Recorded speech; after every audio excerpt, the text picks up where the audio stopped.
So the Olympic torch will arrive in Tibet in Lhasa in the capital tomorrow, which is Saturday, June 21st.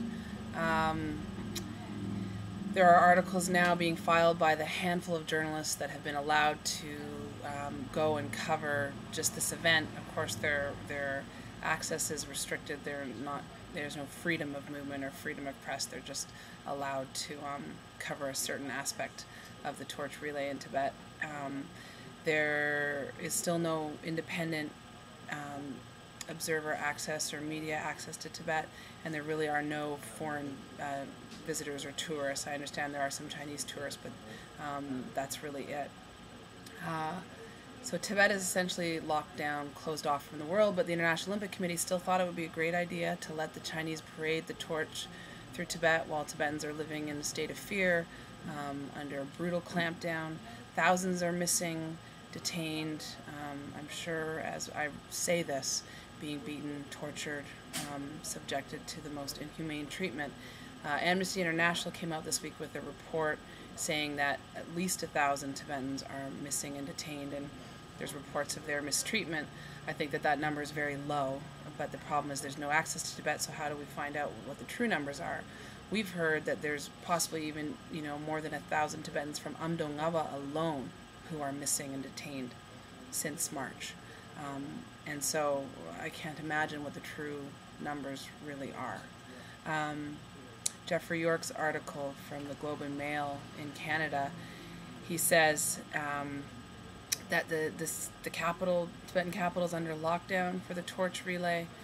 He said he didn't even see not a single Tibetan monk visible in what he calls the Buddhist quarter of Lhasa, which breaks my heart just to even hear it described that way, but I guess that's our reality now.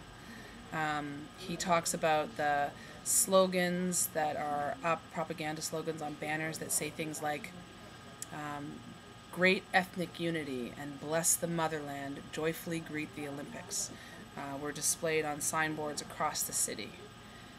I guess those slogans, along with what may be as many as 12,000 police and paramilitary that have been mobilized in Lhasa in order for the torch to go through peacefully, those show us just the lie that is China's benevolent rule in Tibet and over Tibetans. The Chinese government, the state-run media, Chinese nationalists here and around the world would like us to believe that it's just a few Tibetans, led by the Dalai Lama, that are causing all of the trouble in Tibet. What we've seen in Tibet over the past few months is a popular uprising. Monks, nuns, lay people, nomads, school children, university students reject Chinese rule in Tibet, and just the fact that that you can write a few slogans about unity and peace and joyfully accepting the Olympics doesn't make that true. And I think that's the part the whole world can see. And so even though the Chinese leadership is just allowing a few journalists in right now to cover the torch relay, the truth is known. It's out there. And for those Tibetans and supporters everywhere who've worked so hard over the last months to get the message of what's happening inside Tibet out, to support Tibetans inside who are suffering so greatly right now.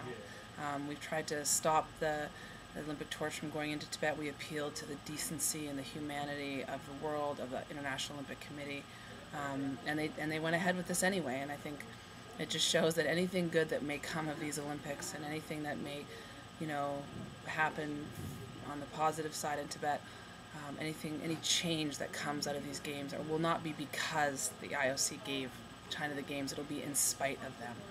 It'll be because Tibetans pushed and risked everything, risked their lives and great suffering for change, and because Tibetans and supporters and people of conscience around the world, and average Chinese citizens or writers like Hu Jia pushed for change. And so the torch may go through Tibet, and the Chinese may be trying to use this moment to secure some kind of truth, but I think we all know what the real story is, and they can do what they like. It doesn't make any of the propaganda or any of their rewritten history, doesn't make any of it true.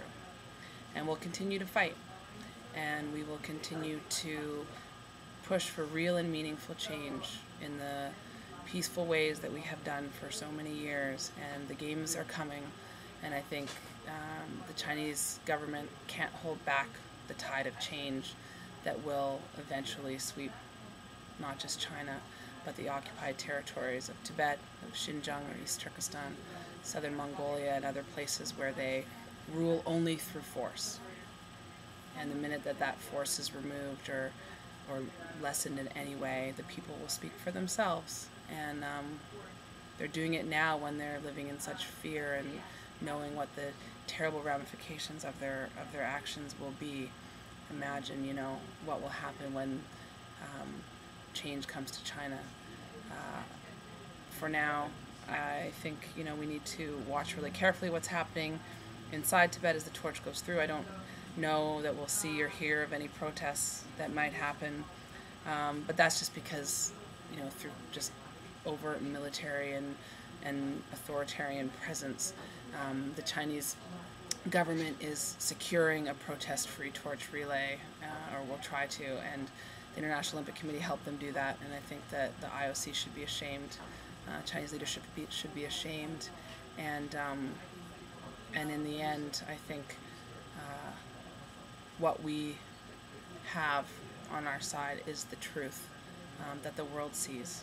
And so we'll watch what happens over the coming days, and we'll continue to work. The games aren't over yet, and we've got a lot of work to do. So that's it for now from SFT HQ in New York City, my first video blog in a while, but I felt like I could say this one better than write it.